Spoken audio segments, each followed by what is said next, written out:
Good morning. Welcome to number 12 of my Hangar, a series of videos of airplanes within XPlane that I love to fly. You're looking at the Boeing 777, the venerable 777, 777 they call it.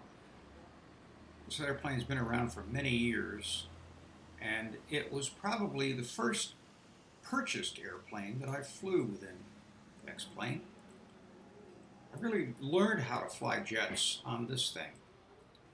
And let me just take a quick look around here. I gotta zoom out a little bit because the doggone wings on this thing are so huge.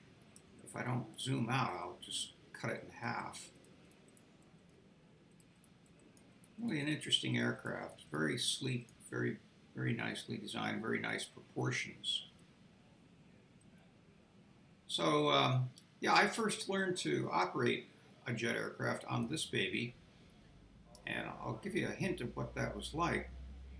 If we take a look inside and just, look around in the cockpit, I had never flown any kind of airplane before. I'd never even looked at anything like this. And I got XPlane, and then I purchased this thing. And I said to myself, holy moly, what in the world do I do here with all of these switches and buttons and things to push? And I had no idea what any of them did. And then there's this mystery, this box called an FMC. And what do I do with that? So I started writing notes, and this very nice gentleman online on the .org site started sending me notes telling me what things were and how to do it, and how they, not only how to do things, but why they did what they did. Why a switch works this way and not some other way, and what it does and what it doesn't do, and the reason for why you do certain things in an aircraft like this. And this correspondence with him went on for well over a year, and I wound up with a notebook full of notes from him on how this thing operates. And at one point I asked him, how do you know so much about this aircraft? And he said, well, I happen to be a pilot of a 777. So there you go. So that's how I learned, from the real deal. And I still do learn it from the real deal. I still correspond with him, and he is terrific. So it looks like we've got a little rain here in Salt Lake City. We're going to take a quick flight down to Los Angeles, LAX. And I'm going to shortcut this a little bit by, I'll just give you a little brief tour of the aircraft while we're chatting here. I'm going to shortcut this a little bit and not make it quite so long. So I'll just go ahead and get the airplane started up. Let's crank around here and look inside. It's got a nice cabin. This is back in the steerage. If you go forward, there's a really nice first class section up here. They've got drinks on the shelves and things like that. Let me hold that down while I zoom in here. This is Delta we're on today.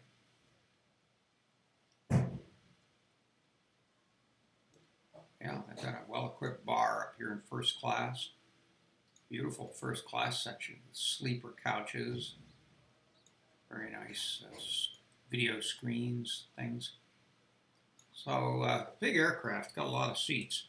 Okay, so I'm going to get this thing started up and back it up, and I'll fade in and fade out and show you the key sections of it. I really just wanted to kind of cover this airplane as part of my favorites, even though I don't fly it too much anymore. So let me get started with it. I'll go through the process. I won't do it with you, though, because it would take well over an hour to go through all of these switches and show you what everything does and so forth. There are a lot of them. For those of you who are familiar with Boeing's, the processes are basically the same, but in this case, there's just a lot of switches to cover, 4 for each of the 4 engines and various electrical and so forth. It's a lot of stuff. So let me get that done, and I'll bring you back when we've got the airplane all started up and ready to push out. Okay? Be with you soon.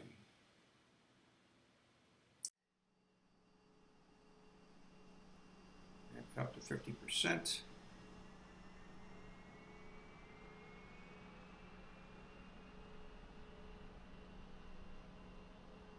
And hit toga. We've got an air condition button, an auto throttle button. Yeah, I don't think that does anything, but we'll see. Anyway, we're moving now.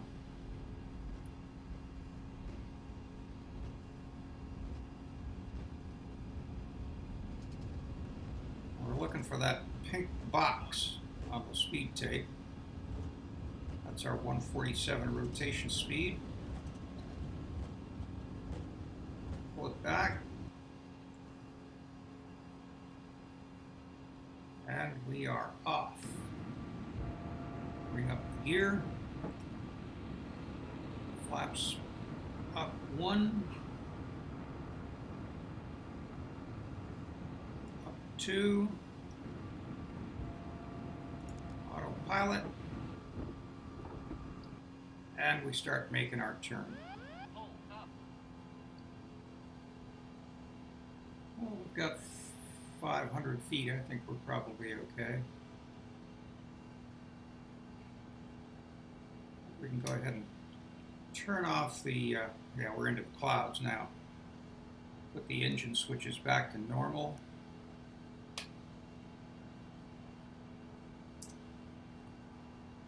And we can turn off the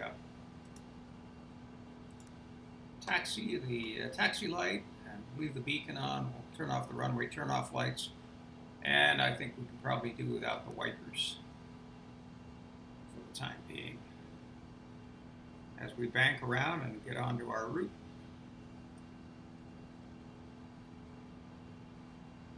8,000 feet, climbing nicely. Through the muck.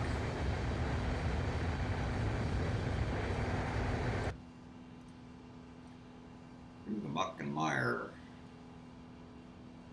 Getting around 10,000, landing lights can go off.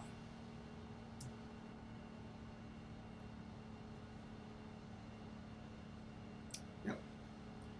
And our FMC speed is increased to 290, designated by this pink arrow here, or box, if you will.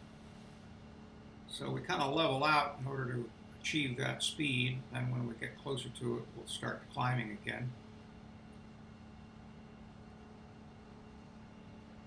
Now, yesterday I did this trip just as a practice run, and one thing I noticed on the FMC, which you see here in our takeoff phase, give us our V speeds, trim settings, so forth, which I've done. Notice their CG is 26%, which is different than the 737.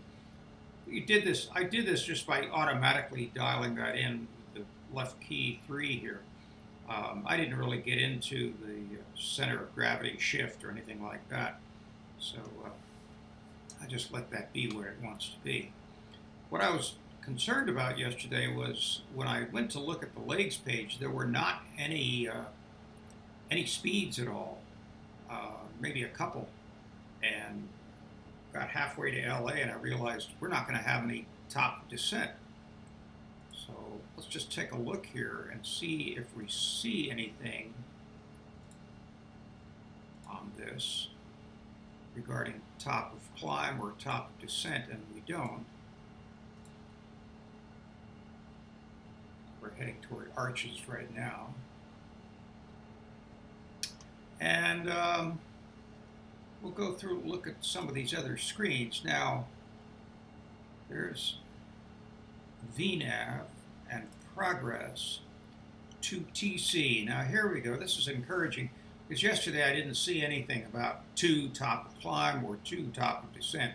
So we had to kind of abort that flight and try it again today. And that's what we're doing. So that looks good. And we can let that go away. One of the other reasons that I find this airplane of sentimental value, so to speak, and fly it now and then just to keep my proficiency up, is that I actually flew this airplane. Well, okay. To be perfectly honest, I didn't actually fly the airplane. I flew the Boeing simulator of this aircraft, the actual simulator of the 777 at Boeing Field in Seattle. Um, I was the guest of one of the test pilots at Boeing who was actually involved in the 777 project, I believe the MAX project. And he invited me on a tour of the plant. And the culmination of the tour was a trip across the street to the simulator building. And he sat me down in the seat I'm sitting in right now. And we took off from Boeing Field and flew all around Puget Sound and came back and landed again at Boeing Field. It took about an hour to do the whole trip. And I did the whole thing just by knowing how to do this from XPlane. After 2 years or so of studying this thing in XPlane, I was able to do this with this pilot from Boeing. And he just sat there and watched me. I did everything. Threw all the switches, asked him what SID he was programming into the FMC, and I told him I knew what the SID was because I'd flown it the week before. So it was really an exciting experience, as you can imagine. Well, it looks like we've cleared away from some clouds. That looks nice. Much better scenery out here. And it looks like we've also passed 18,000 feet. We can click off our baro setting. Well, the rest of the flight should just be a cakewalk into LA. I'll just take a quick look around the aircraft, give you kind of a cook's tour of the inside and outside, and then I'll bid you goodbye for a while until we reach the LA area, and then we can all take part in the descent and landing, and hope that all goes smoothly. So thanks for joining me this morning. I appreciate you being here. And if you have any questions about any of this stuff or any comments to make, by all means share those in the comments section. If you like this video or others that I've done, as they say, slam down that thumbs up. I'm not sure what that does, but everybody says you should do that. So I guess that means you like it, and therefore other people see that you like it, and they'll like it too, we think. So let's take a quick look around, and I'll see you a little later.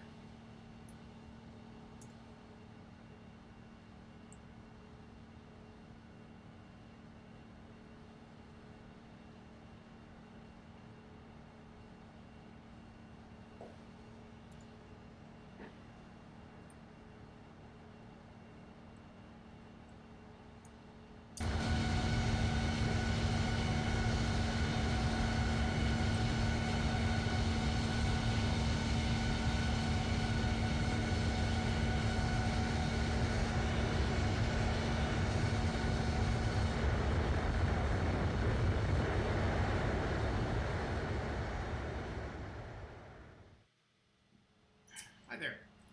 Back again. We're in mid-flight here. Oh, let's see where exactly we are. Zoom out here on X airports. We're still in Utah, but we're approaching the southwestern corner of it. Heading over Glen Canyon area. Fish Lake National Forest. Very interesting country. If you've ever driven through that section of the United States, it's really amazing. So, what I brought you back for, I just want to discuss a little detail that I've done here. And right now, if we take a look at the weather in LA, and I can do that with my little plug-in, my METAR request plug-in. So I plug in my KLAX code, ICAO code, and it tells me what the weather is in Los Angeles, barometric pressure and temperature and so forth. And this is the number right now that's caught my attention because our route was based on an earlier weather forecast for Los Angeles that suggested we should land to the east. So we've got our route set up to come in. I'll show you on Sky Vector. Let's jump over there. We have a star called Angel 4, with a transition at Hackman. And then I was anticipating landing on ILS runway 7 left, which is here. So our route right now takes us from the termination of that star, which I will show you here. If I can find it amongst the many stars and SIDS at that airport. Rotate that. And you see we've got Hackman here. We come down this way, we intersect Sally, Leeson, okay, Flojo, Cagney, all actors, De Niro. So we're going to intersect Sally. Where's Fields? I don't see Fields. And then intersect Angel and come on in, and the termination of that star is Circus. And Circus, conveniently, is the transition point to the approach for runway 24 right, which is right there, Circus, that spot. So the question is, which way will we go? And the answer is, we don't know. We have to wait until we get a little closer. And then we take a look at the METAR, and right now it says variable at 3 knots. So if the airport is set up for eastbound approaches and landings, then we'll stick with the route that we've got. But if it switches, if all of a sudden this report says 10 knots out of the west, then it probably wouldn't do to, it depends on what the airport chooses to do, but let's say the airport switches to westbound landings while during our flight here. Well, here's what we do. I opened up the FMC, and we're now on active Route 1. I set up a Route 2, and I'll show you that route. Well, we can just click this and go to it. And I'll show you the legs of it. And it goes through the same route that we're on now. Actually, to show you, well, I'll do it by next page. Edith, Winan, Laker, Ziz, Hackham, Shatner, Smash, Sally, Gleason, Angel, Kanan, Boyle, there's Circus. But the new waypoints after Circus do not take us over to Fillmore and around over the Pacific and into from the west. Instead, it takes us straight on in to KLAX 25 right. And so we want to stay on this one for the time being. I'll show you that one. There's Hackham, Shatner, Smash, Sally, Gleason, Angel, Kanan, Boyle, Circus, Fillmore, Walker, Killy, and landing on KLAX 07 left. So you can do it either way. You can set up 2 routes in this FMC. In fact, you probably can do that in any FMC, although I must say I haven't given it a lot of practice. For some reason in this aircraft, I find it very easy to do that. And I did that when I first started learning this system, and it was quite interesting. So we have 2 options. We can land east or west. It matters not. It just matters what we find out as we approach the LA Basin area. So we'll go ahead and leave it on active Route 1 for the time being.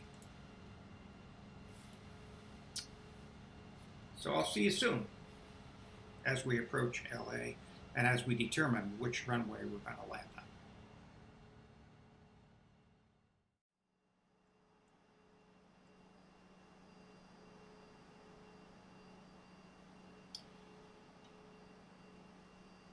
Well, welcome back. Um, well, it's going to get a little interesting here because I missed the top of descent. What happened was I was fooling around with the route again, and we actually flew by one of the waypoints without scoring it or without intersecting it. And that caused us to miss the top descent mark. And I thought there was an instruction within the FMC to descend. And I spent quite a bit of time looking around for that, but didn't find it. So we are now descending the old-fashioned way by VS. I've got it set to 2,500 feet because we've got some specific altitudes to achieve. Our next waypoint, we've just passed Circus, and now we're heading over to Fillmore, and we've got to be at 11,000 at Fillmore, and we're at 32 right now. We should have been at around 14 or 15 at Fillmore, or I mean at Circus.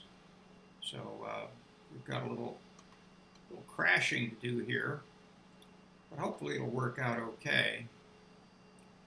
Our target altitude is 1,800 for our approach into LAX. I'll just check our radios. ILS 11110 at 071. Let's just check that angle. Yeah, it's this is 6 right, 071, that's fine. So it's 111.7, we've got to fix that. So 111.70 at 071. Goes in there.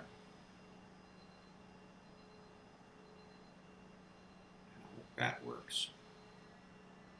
So we'll keep this FMC tucked up in there for the time being. And I think what I'm going to do is ramp this up to 3,000. Maybe even more. Get ourselves down rather quickly.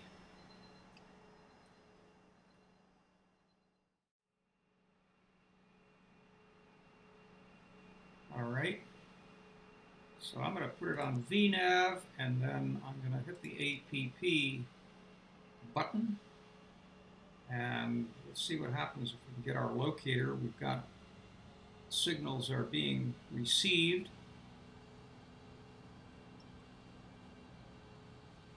We do need to get a little lower to get that glide slope, so let's come back to this and do minus 500. There's the glide slope.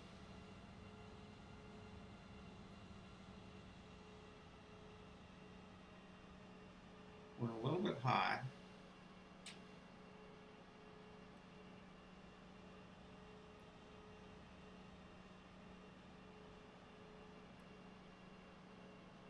There's the locator.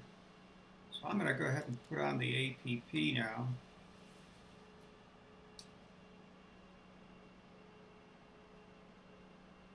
And we'll lower some. Got the flaps down pretty low. Our speed's 222 because we're descending, and I'd like to get that lower. Somehow the IAS bounced up on me.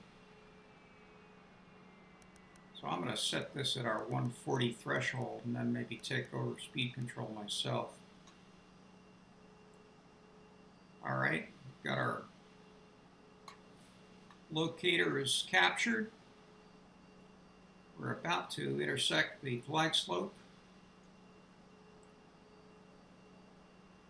Speed is descending. At Guppy, I'm going to go ahead and drop the gear.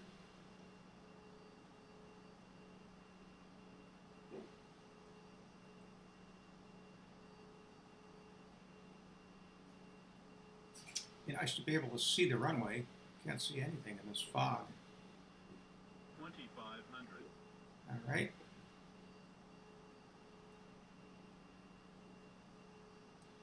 Go ahead and drop the gear.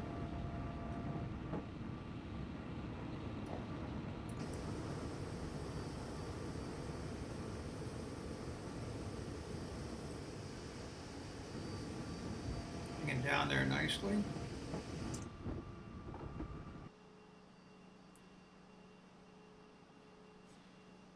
And we're going to just come right underneath and intersect the glide slope. Here we are at 1800. So we can go ahead and put that on VNav.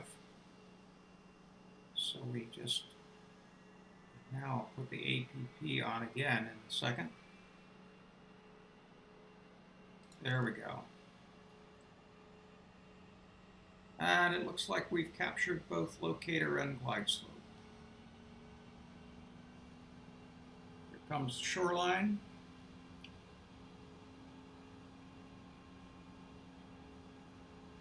And I'm going to turn the auto throttle off because our speed is going a little crazy.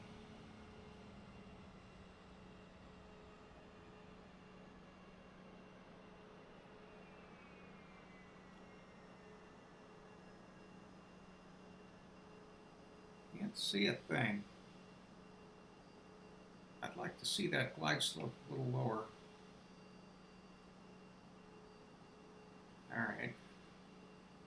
There we go. 1,000.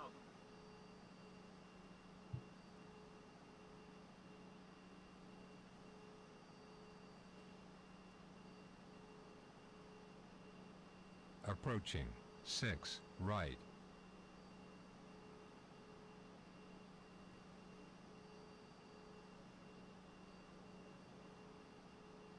Okay, that looks better.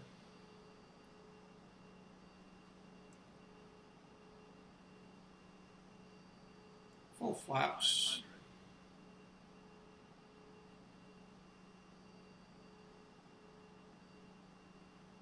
400.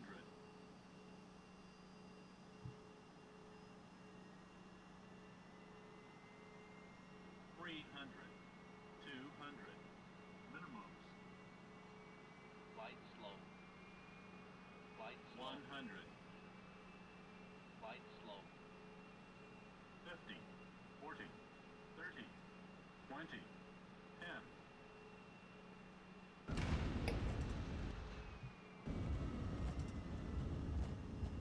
Put the bells down. Reverse.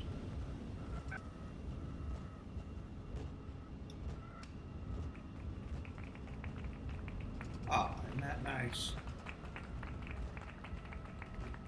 Speed's descending.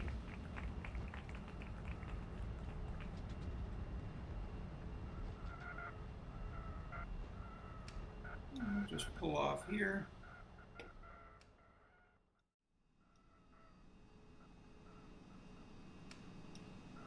Well, it turned out 31B, the gate we were assigned, was occupied. So we're just going to bring it in here. I think it's 34. Wait for our guide here to give us a signal how to turn. Yeah, he wants us to go over this way just a little bit. And then back. That's tricky because this nose gear of ours keeps doing funny things on us. You can see us kind of waving back and forth. Now this thing is a big aircraft, so we're going to be coming up real close to this guy. I hope we can even see him when we get to the right spot.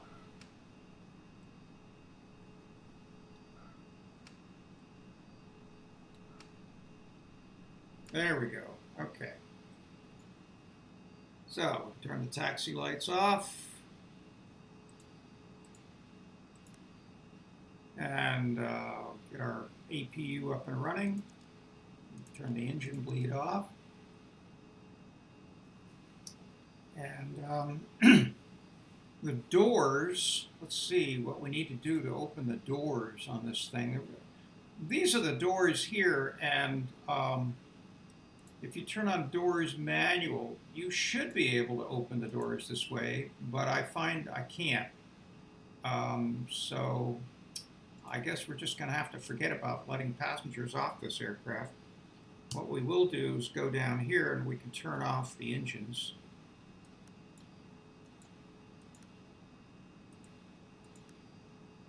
at least turn off the fuel cutoffs. And don't see anything happening. So, you know, what can I say? It's an old aircraft, and this is actually an updated version. Bleed off engine, yes. So let's turn every. Yesterday I turned every switch off, and the engines never did shut off. So, you know, I think this thing has some bugs, but it was interesting. I'm not going to bother doing the 767. It's just an older version of this. And it too has some curious features about it. So I think the last one I'll do in this series is going to be the big monster, the 747, which is a surprisingly interesting and delightful aircraft to fly. So that's going to be it for the 777. I'm afraid there's no way to turn this baby off that I know of. The wheels keep wobbling around. It's a little strange. So thanks for joining me. I'm glad we did this. This is probably the last time I'll fly this thing for the next 2 years. And hopefully we'll see some better things soon.